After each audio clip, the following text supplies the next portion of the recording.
De volta com o seu canal Saúde. Olha, você já ouviu falar de psoríase? Pois é, uma doença crônica inflamatória da pele que atinge por volta de 3 milhões de pessoas no Brasil e mais de 3% da população mundial. Podemos acometer aí a pele, o couro cabeludo, unhas, mucosas, e as lesões, elas não são contagiosas, mas não tem cura, viu? E devem ser tratadas de acordo com a realidade aí de cada paciente. Mas quem vai tirar todas as nossas dúvidas sobre esse assunto é a doutora Isabela Parente, que é dermatologista e já está aqui com a gente. Boa noite, doutora, seja bem-vinda. Boa noite, muito obrigada pelo convite. É um prazer estar aqui falando com você, com os nossos telespectadores. Eu queria já saber se a gente já nasce com a psoríase, com os sintomas da psoríase, ou se a gente vai adquirindo essa inflamação ao longo da vida. Então, Eli, na verdade a psoríase ela é uma doença genética, né? Então ela tem influência aí dos genes, né? Muitos pacientes têm um familiar também acometido, mas não, a gente não nasce com ela, certo? Para que a gente desenvolva, um paciente desenvolva a psoríase, ele soma a genética, que ele já tem aquela predisposição, com fatores ambientais, de estilo de vida, então ele desenvolve a psoríase, de forma que ela não é tão comum na infância, ela costuma acometer mais os adultos, certo? Ou até mesmo os indivíduos aí de meia idade, os idosos. E quais são os sintomas? Como é que a gente pode já identificar, viu alguma coisa assim na pele e disse, deve ser psoríase, já vou procurar um médico para passar uma medicação? Pronto.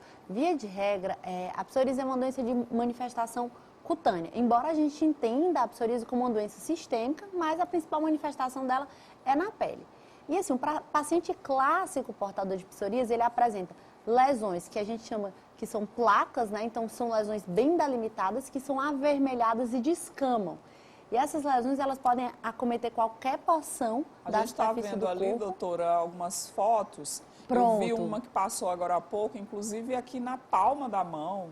Sim, isso deve ser muito incômodo, né? Sim.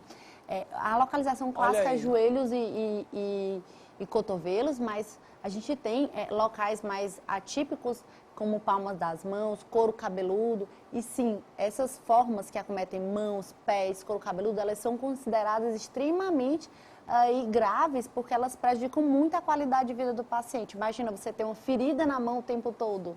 E ter que manter as atividades do seu dia a dia, né? De trabalhar, ou a dona de casa, de fazer os afazeres, ter que fazer as coisas em casa, os afazeres domésticos, realmente deve ser muito complicado. O aspecto sempre é assim, doutor? Avermelhado, meio esbranquiçado, porque descama? Isso, a maioria das lesões se apresenta dessa forma, avermelhadas e descamativas, mas a gente tem algumas apresentações um pouquinho diferentes. Por exemplo, algumas lesões de psoríase podem apresentar pontinhos de pus, algumas podem ser bem pequenininhas, pequenas lesões assim circulares em todo o corpo. E tem paciente ali que tem, inclusive, psoríase no corpo todo, fica com o corpo inteirinho descamativo. Meu Deus.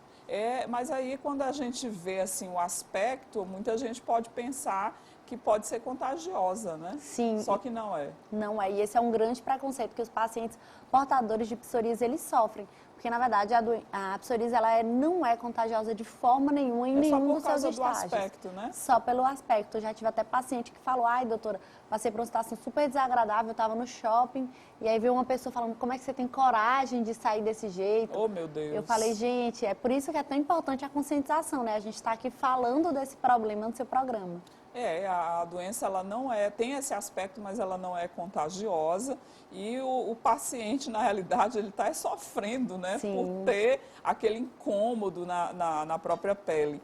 Doutora, a gente tem crises com o aparecimento, ela sempre está presente na sua vida. Como é que é esse acometimento da doença? Pronto. A psoríase ela é uma doença crônica, né? Então, em um dado momento da vida do paciente, ela vai surgir e ela costuma persistir, sim. As lesões, elas ficam, elas podem piorar ou não, a depender de alguns fatores agravantes, né? Então, tem algumas situações que pioram as lesões de psoríase, como o etilismo, né? O consumo de álcool em excesso, o tabagismo, mas elas costumam ficar crônicas ali naquele paciente. E aí é nessa hora que entra a importância do diagnóstico para que a gente consiga, então, estabelecer um tratamento.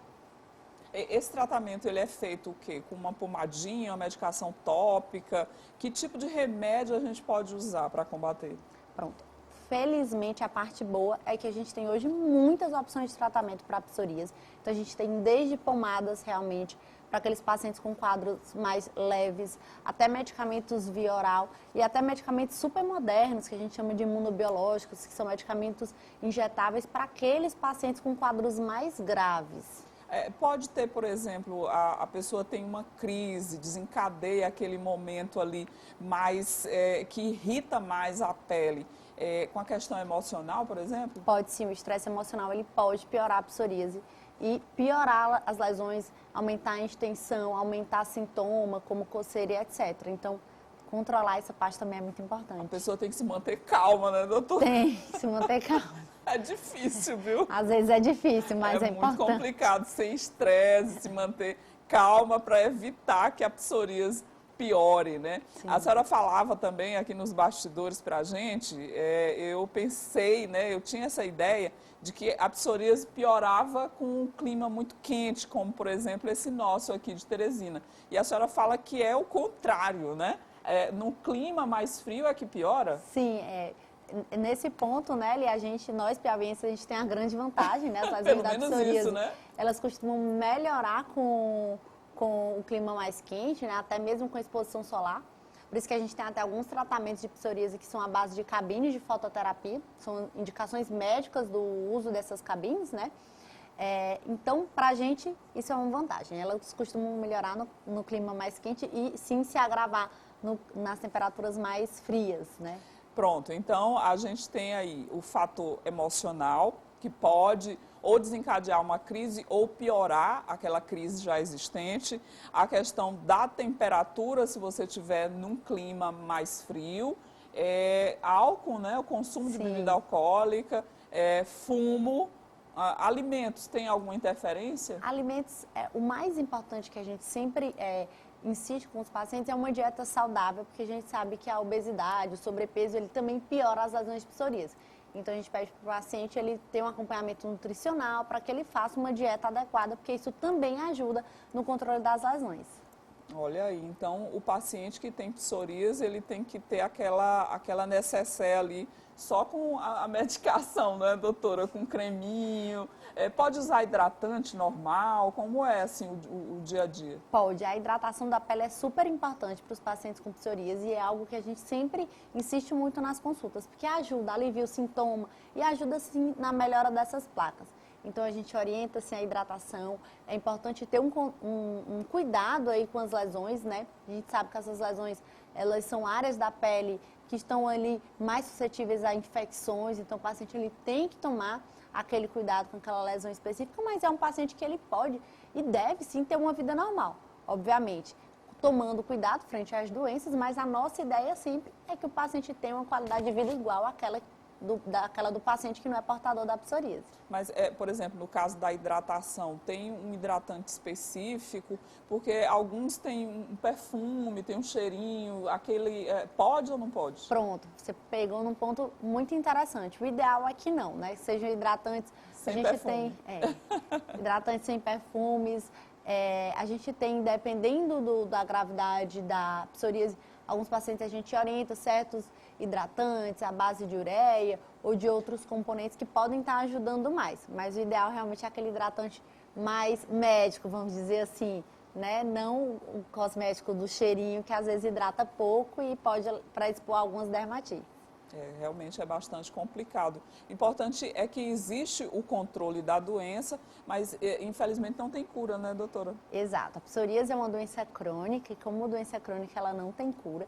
Mas sempre que eu dou o diagnóstico de psoríase para um paciente, eu sempre falo, olha, é uma doença que não tem cura, mas se a gente bem pensar, a maioria das doenças realmente não tem, né? Então, o nosso objetivo é sempre estar estabelecendo um tratamento para que o paciente ele fique com as lesões remitidas, ou seja, ele continua sendo um portador de psoríase, mas ele não vai ter lesões visíveis na pele ou vai ter o mínimo de lesões possíveis, certo? Então, esse é o nosso objetivo. Obviamente, eventualmente, numa situação de estresse, ou algum outro intempérie aí na vida do paciente, ele pode sim desenvolver uma outra lesão, mas o nosso objetivo é manter ele controlado a maior parte do tempo.